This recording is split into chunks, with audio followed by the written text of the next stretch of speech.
Hello, welcome to Lemon Studios, where we talk anything and everything entertainment. I'm of course alone himself, Z Clemone, and that's Groku. And Crash was playing with him, but he left as soon as I hit play. He's a little camera shy today, I guess. You saw his ear. Anyway, this is my review for Mandalorian Season 3, Episode 5, or Chapter 21. Or, I didn't see what the actual title of the episode is called, so apologies for that. But before we get into that, let's get the house cleaned out of the way, shall we?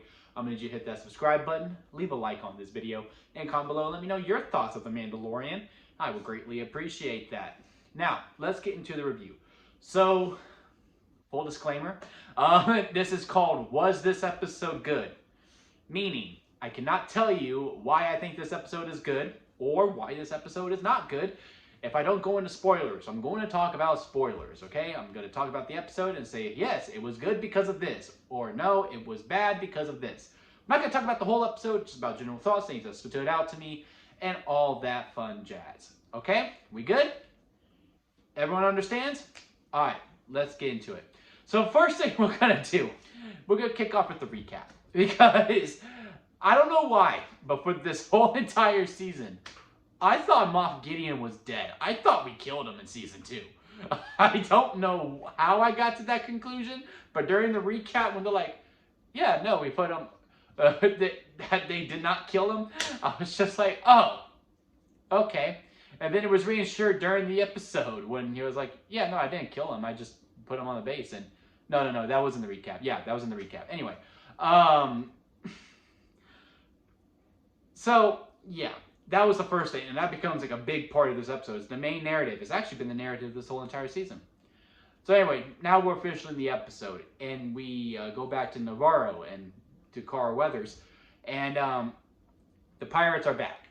Now, if y'all remember from episode 1 or 2, I believe, wasn't a huge fan of the pirates. I didn't really care for them. I knew they were going to come back in some way, shape, or form, but they were all right, especially the design of the main one. A little too cartoonish for me. For me. That's just me.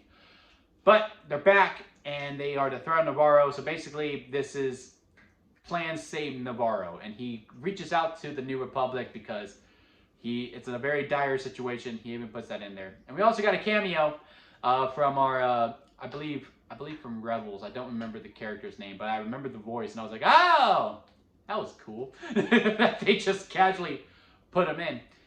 Anyway, our pilot friend, Blue, is like, okay, now I'm gonna go save him, and he's gonna go to the planet that we were on episode 3. Again, I'm a very casual Star Wars fan. I am a fan. I do enjoy it, but I do not remember all planets and all characters' name. That's just not me. So sorry about that. So they head to the planet that was in episode 3, and he's asking for permission to get back up and get these supplies to take down these pirates.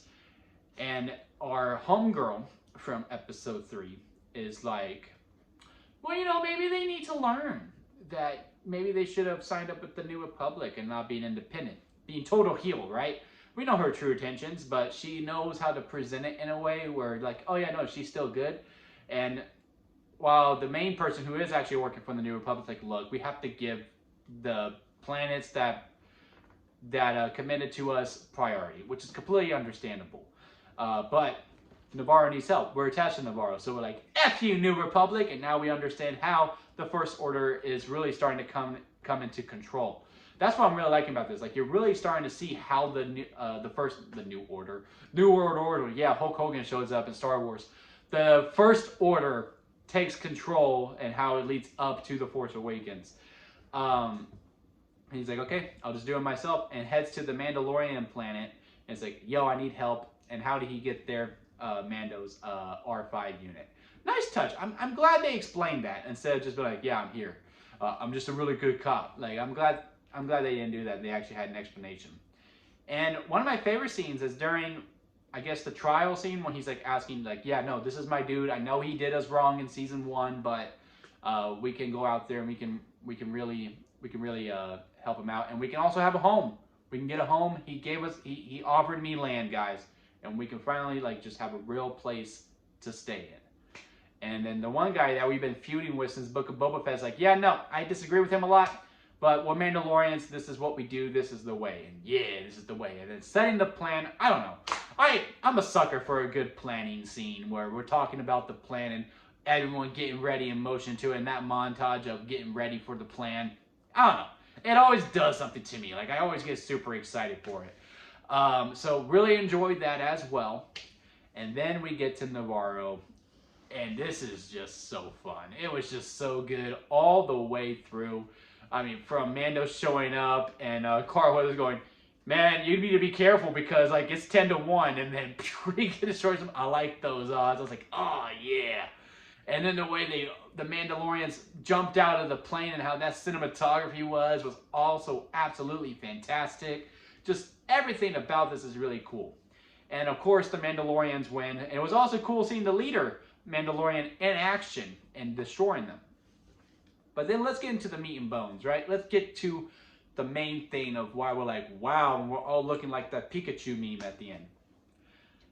So they win, right? And Carl Weathers offers the Mandalorians this whole entire land. Now they have a home. They're like, awesome. Everything is all sunshines and rainbows. And I was ready to clock out at that point. I was like, yeah, we won.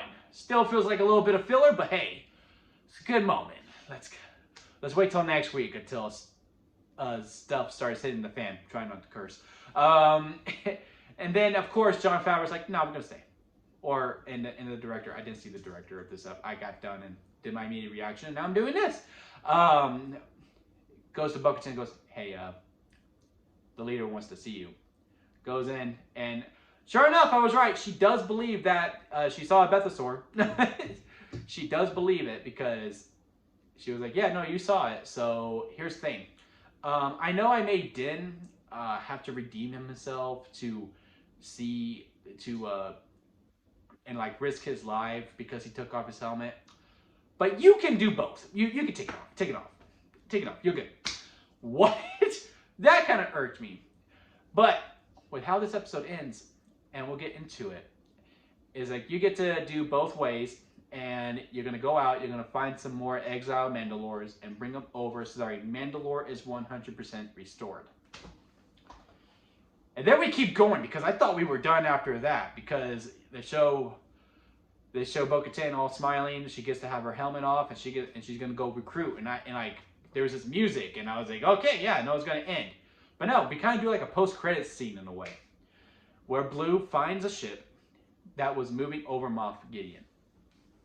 And he gets his R2 unit to go scope it out. And we see a bunch of dead bodies. Nice touch. Really like that. And Moff Gideon has escaped. And I was like, okay. And this is because I really thought in episode 3 we were setting up to clone Moff Gideon because Moff Gideon died. I don't know why.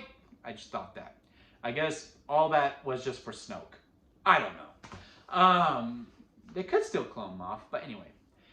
Moff disappeared, and there is some Beskar steel that was over there. So obviously a Mandalorian broke him out. And that's where the episode ends. So, where do we go from here? Because now I can't really trust anyone besides Din. Now it's going to be like a core of like a whodunit type of way. And suspect number 1 is Bo-Katan. Maybe Bo-Katan broke him out. I don't think so because we have been kind of leaning to make her the bad guy. Like everyone's thinking Bo-Katan's going to be the bad guy. Maybe she's the saving grace.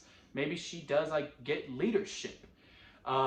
In some way, shape, or form, because to me, I think it was actually the Mandalorians themselves who broke her out. The leader and her buddy, I guess her right-hand man, the bigger guy. I don't remember his name. I think it was them two who broke Moff Gideon out for a job, because at the end of the day, Mandalorians take jobs, like from season 1. I think it was them, and that's what established into their area, and they were able to live peacefully. And that's why she wants to bring over Mandalorian. She's going to let Bo-Katan walk both ways so that she can have a bigger army for when shit hits the fan. I'll curse now. So that's my pick. The only other option is the other 2 Mandalorians that Bo-Katan used to hang out with. Or maybe they were with Bo-Katan and they broke him out and she's like, no, you need to watch him while I put on this facade that, you know, I'm a lonely queen in my palace. And then she builds up her army. I hope they don't do that. I kind of hope it's a red herring that we're trying to make Bo-Katan heal. I don't really want her to be heal. I I kind of like it more if the actual Mandalorians themselves, the leaders, are the actual bad guys. They're the heels, and Bo-Katan and Mandalorian is like becomes like a Mandalorian civil war at the end, and at the end, Bo-Katan gets leadership and basically kind of restored Mandalore in some way, shape, or form. That's what I'm hoping for. But I could also see them going with Bo-Katan's the heel.